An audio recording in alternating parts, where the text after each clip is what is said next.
What is up, Moment family? It's your boy Joshua Martin. A little over a week ago, Sony announced their newest 35 FE 1.4 G Master lens. And since then, I've been using it with the Sony A7R Mark IV. And to be honest, I don't want to take this lens off the camera.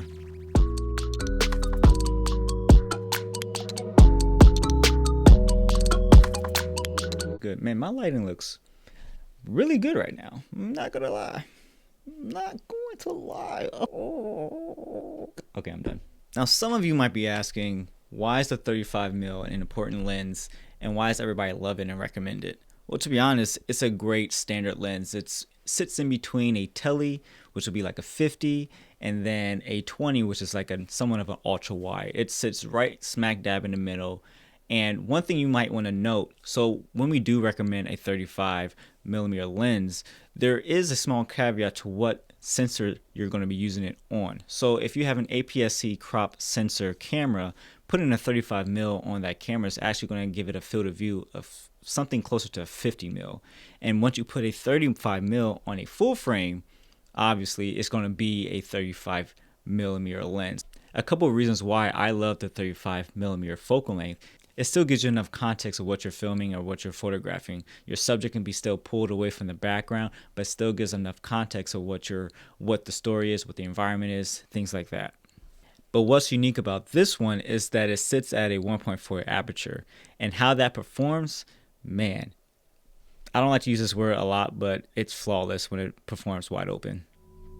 Flawless.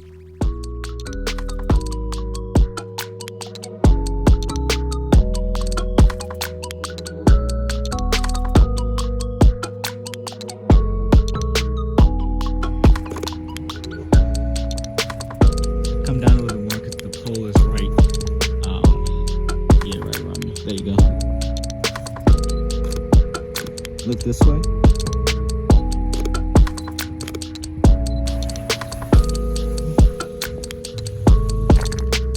So kind of come like right here.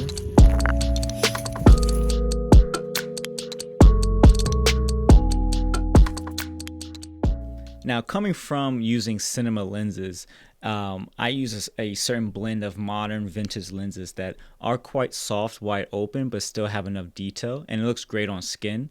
But this lens, wide open, it is sharp. It almost looks like the benefits of shooting at f4, f5.6, but still have that bokeh in the background. You can just throw it out of focus. It's really cool to see this in a photo lens, and obviously it's a G Master lens. This is the top quality lens you can buy from Sony, and it really holds up really well. One thing I want to note, if you can see back here, see those lights? Wait, hold on. Okay, see those lights back there, the quasars? I just turned them up real quick. This is quite amazing how well this lens handles blooms. I'm looking at the monitor right now. The blooming of these lights are very tamed. That is a very great feature because a lot of people don't like to have the flares and the blooming and chromatic aberration. Like, this lens is pretty much perfect when it comes to that. I'm sure you can try to break this lens image wise, but for the most part, in a studio setting like this and having bright lights in the background, it's holding up really well. Like, if I go back and forth, there's not much blooming or flares in here. So that's really, really cool to see.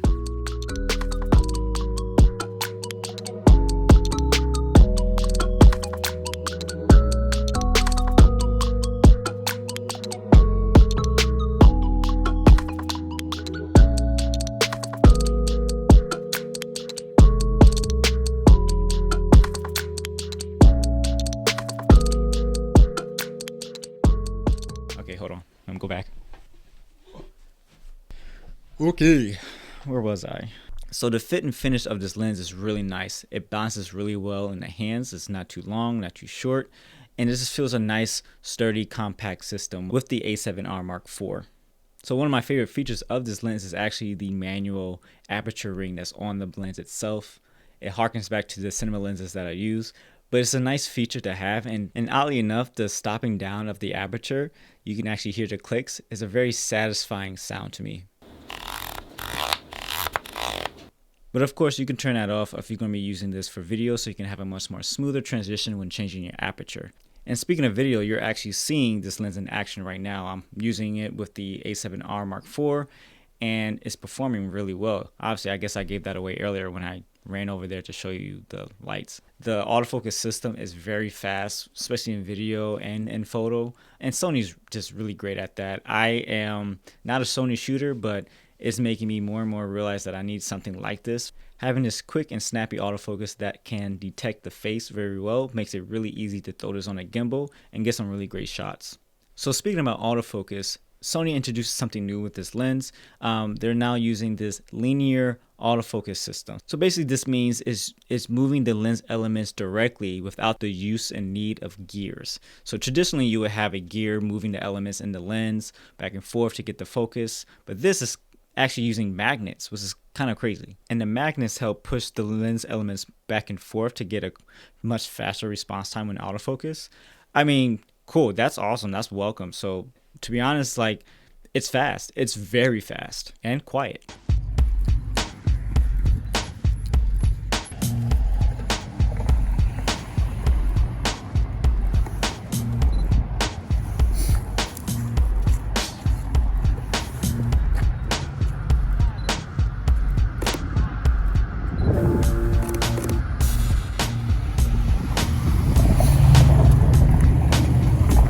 How you doing? Good. That's way different. I was in the Super 35 mode.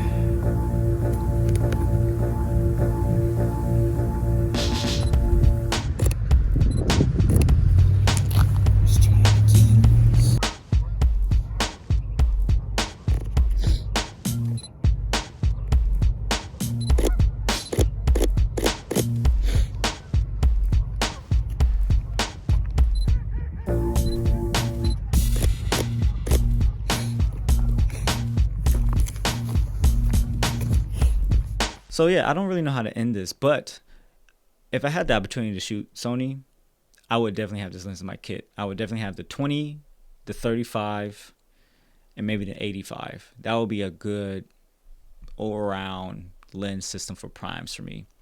But what are you guys shooting? Let us know in the comments below. Are you going to pick up this lens? If so, make sure to check out the shop. We do have it available for pre-order. But until then, guys, I catch you guys on the next one. I said guys twice. Okay, guys and gals. I'm gone now. I'm leaving. Bye.